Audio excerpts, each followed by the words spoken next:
Amém. Bem, hoje estaremos dando início ao livro de Segunda Reis, como falamos na semana passada, que o livro do Reis, ele é um livro só. E até pega o livro de Samuel, era primeiro Reis, segundo Reis, terceiro Reis, quarto Reis, na compilação. Mas depois da divisão, colocaram Samuel, né? Primeiro Samuel, segundo Samuel, primeiro Reis, segundo Reis. E iniciaremos hoje falando sobre o livro, né, de Segundo Reis. Aonde começa o livro dos Reis com a morte de Acasias e dando início ao livro, alguns pontos, vamos trabalhar aqui em 4 pontos do livro de Reis.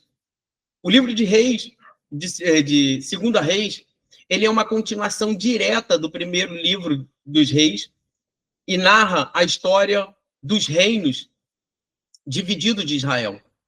No norte, encontramos Israel e no sul, Judá, aonde culminam com a queda e o exílio de ambos. Notem bastante isso. Aonde pegamos de lá de Primeiro Reis, tivemos aquela separação ali advinda depois de Salomão, aonde que Salomão vai ter uma crescente ascensão e depois ele tem uma queda e ali há uma separação por causa de Roboão e Jeroboão.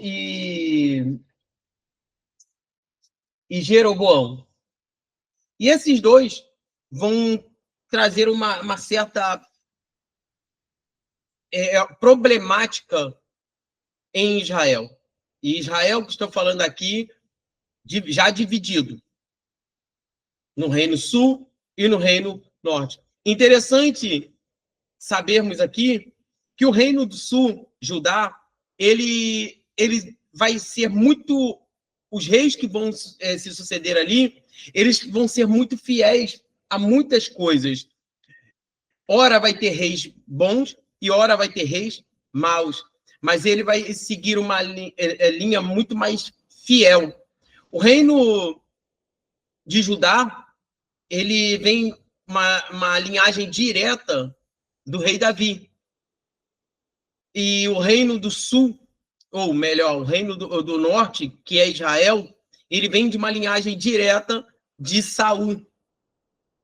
Que aí paramos aí em Acasias, que é a morte de Acasias, e Josafá, do reino do sul.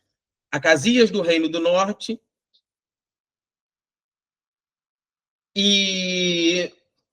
ou melhor, Josafá, do reino do sul.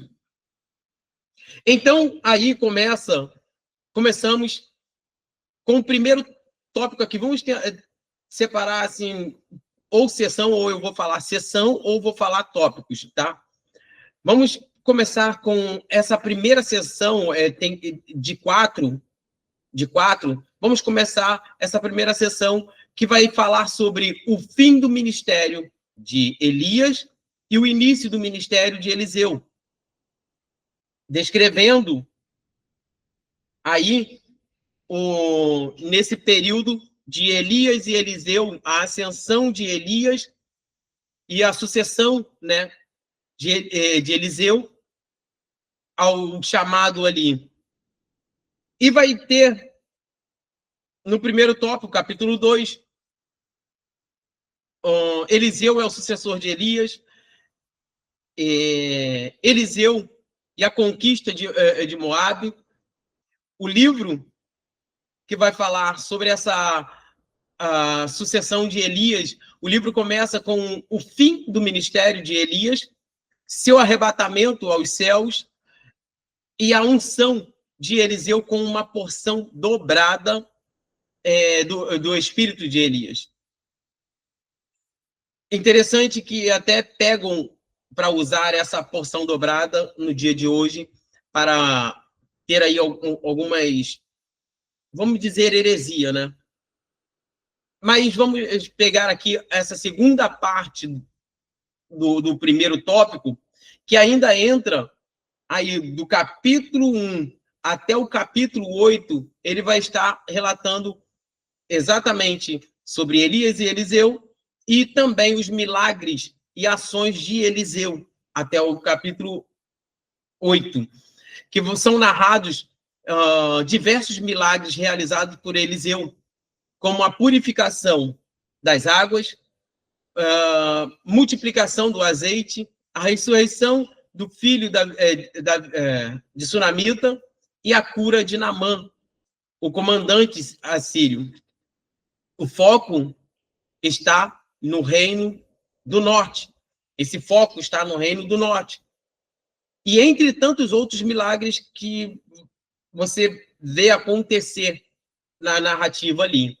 E entramos nesse ponto 2, nesse tópico 2, né, dessa sessão 2, que vai ser tratada de 2 Reis, capítulo 8, versículo 16 até o 17, até o capítulo 17, ao 40, versículo 41, que vai falar sobre a revolta dos reinados do norte e do sul. Reis de Judá e de Israel continua as crônicas. Depois dessa pausa, vai falar sobre Elias e Eliseu, continua a crônica dos reis de Israel. A narrativa é interrompida por um padrão recorrente de avaliações dos reis, aonde a maioria dos reis de Israel é considerado má. É interessante, gente, só anotarmos sobre essa questão dos reis, tá? A grande maioria dos reis de Israel, eles tinham uma má índole, trazendo a idolatria. E em Judá, os reis eram bons, mas também eram maus. Tinha reis bons e tinha reis maus. E isso vai até prolongar um pouco mais o povo de Judá de ser levado ao cativeiro. Primeiramente, é levado ao cativeiro o povo de Israel, né? Quando fala povo de Israel, ali é a mesma nação, porém, houve uma divisão entre eles ali. 10 tribos para um lado e 2 tribos para o outro. E acontece algo marcante, para que vocês anotem aí, algo marcante, que é a dinastia de Jeú. Algumas pessoas eu vou falar aqui, eu não vou citar todos os reis, não, mas eu vou citar aqueles que marcaram um tempo. Quem é Jeú? A revolta de Jeú em Israel e a destruição da casa de Acabe, incluindo Jezabel,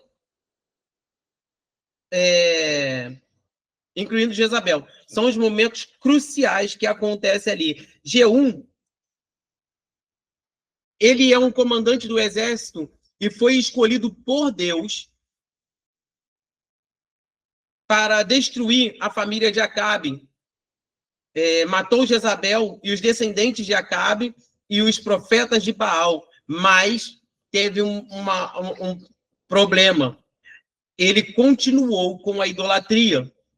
Assim como Deus prometera que a descendência de Acabe iria morrer pelas desobediências dele, e todos esses reis, eles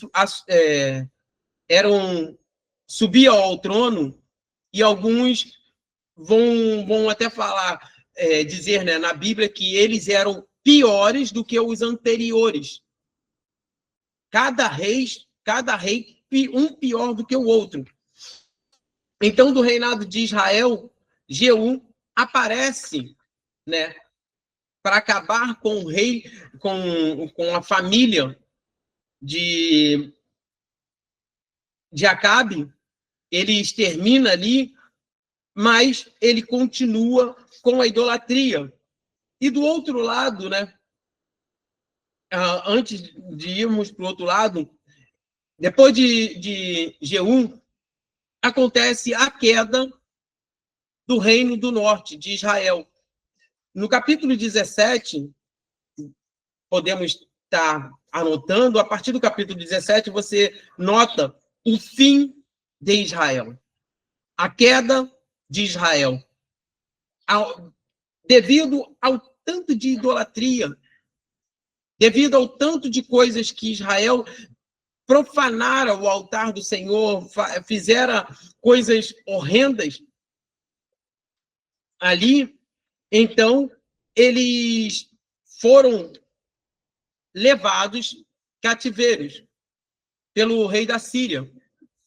Então, no capítulo 17 mostra esse relato e a destruição de Samaria e a deportação do povo de Israel pelos assírios, 722 a.C., e como juízo pela sua persistência na idolatria. O que está acontecendo com Israel é algo que Deus já tinha falado lá em Deuteronômio, para que eles não... Deuteronômio, ele falou em Levítico, se não me falha a memória, Números, falando sobre o conserto, que eles não deveriam mudar para outro lado. E o que o povo de Israel faz? Deixa o conserto do Senhor para fazer o que não é agradável. Fato interessante, até chegar ao rei Acabe, né, que vai ser ali em 1 Reis, notamos aqui 7 reis do norte. Para o outro lado, notamos que em Judá tem 4 reis, até no primeiro livro de Reis. E aí, notamos também que em Israel, ele vai ter uma sucessão de reis um pouco, talvez, menor, por causa do tempo também. Judá, até essa divisão, ele tem menos reis assumindo, ao contrário de Israel, que teve vários reis ali, um fazendo mais errado do que o outro e sendo ali, ou muitas das vezes assassinado, muitas das vezes perdendo o trono. Entramos na terceira parte do livro de Reis, que vai relatar os últimos reis de Judá e a reforma de Josias. E falando sobre os reis de Judá, né? Falando sobre os reis de Judá, o reinado de Ezequias, ele vai chamar muita atenção. O reinado de Ezequias, ele é ele é filho de Acais, foi obediente a Deus, purificou o templo durante o seu reinado. Os assírios conquistaram Israel, mas Deus livrou o reino de Judá. Por várias reformas que acontecem ali no reino de Judá, um exemplo desse anterior a Ezequias, vemos aí Joás, uma criança, né, que chega ao trono com 7 anos, aonde ele teve que ser escondido, fugiu por causa de Atalia. que manda matar ali várias pessoas. Então, o Joás, ele tem um tempo ali de reconstrução, depois ele acaba se desviando, depois da morte de Joiada. Então, Ezequias também é esse homem que vai fazer uma reforma, e essa reforma está acontecendo nada mais, nada menos do que aonde? Em Judá. E aonde que é Judá? Aonde fica o templo. E há uma preocupação exatamente com isso, porque ali era o templo do Senhor. Quando é dividido Israel, Israel